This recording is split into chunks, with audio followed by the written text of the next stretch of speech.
Bahasa Indonesia. Bahasa Indonesia lahir pada tanggal 28 Oktober 1928. Pada saat itu, para pemuda dari berbagai pelosok Nusantara berkumpul dalam kerapatan dan berikrar, satu, bertumpah darah yang satu, tanah Indonesia. Yang kedua, berbangsa yang satu, bangsa Indonesia.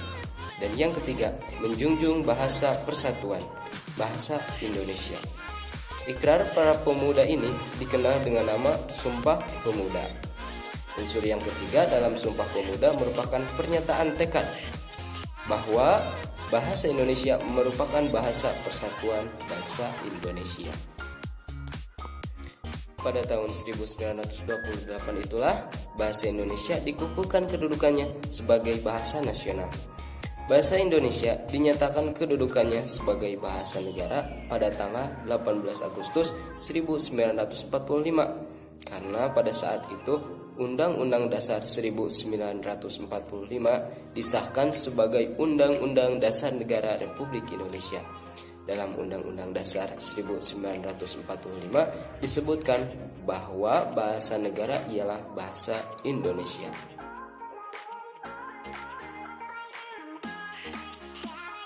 Perkembangan bahasa Indonesia pada periode 1928 sampai 1945. Yang pertama, pada tanggal 28 Oktober 1928 secara resmi Muhammad Yamin mengusulkan bahasa Melayu menjadi bahasa persatuan Indonesia yang biasa dikenal dengan Hari Sumpah Pemuda. Yang kedua, pada tahun 1923 Sultan Takdir Ali Syahbana, Amir Hamzah, dan Arif Mujpan menerbitkan majalah Pujangga Baru. Yang ketiga, pada tanggal 25 sampai 29 Juni 1928 diadakan Kongres Bahasa Indonesia di Solo.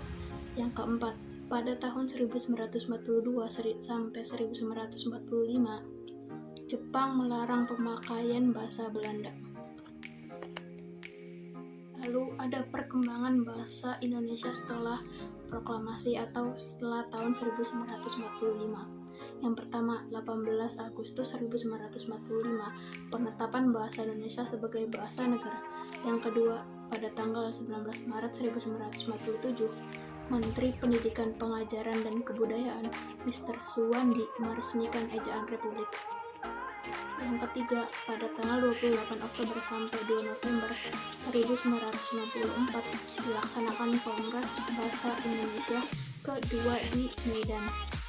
Dan sampai yang nomor 6, pada tanggal 28 Oktober 1988 sampai 3 November 1988 dilaksanakan Kongres Bahasa Indonesia yang ke-5 di Jakarta, dan hingga dilaksanakan Kongres Bahasa Indonesia ke-11 di Jakarta.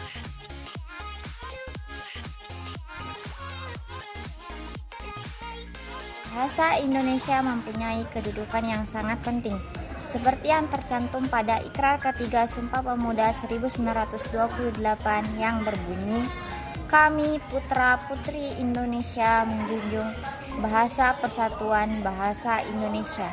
Ini berarti bahasa Indonesia berkedudukan sebagai bahasa nasional.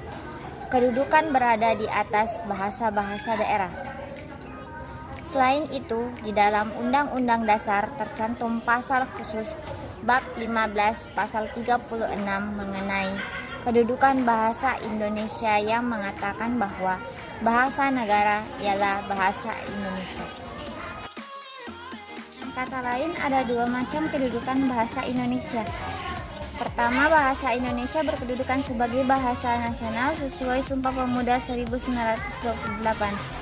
Kedua, bahasa Indonesia berkedudukan sebagai bahasa negara sesuai Undang-Undang 1945. Tiga, kedudukan bahasa Indonesia didefinisikan menjadi bahasa persatuan, bahasa nasional, bahasa negara, dan bahasa standar.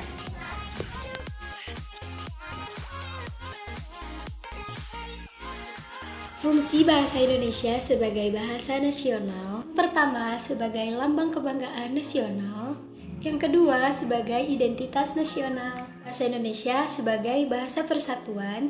Yang pertama sebagai alat pemersatu berbagai masyarakat yang berbeda-beda latar sosial, budaya, dan bahasa. Yang kedua sebagai alat penghubung antar budaya dan antar daerah. Fungsi bahasa Indonesia sebagai bahasa negara. Yang kesatu, bahasa resmi kenegaraan. Yang kedua, bahasa pengantar dalam lembaga pendidikan. Yang ketiga, bahasa resmi dalam perhubungan tingkat nasional untuk pembangunan dan pemerintahan. Yang keempat, bahasa resmi dalam pengembangan kebudayaan nasional, ilmu pengetahuan, dan teknologi.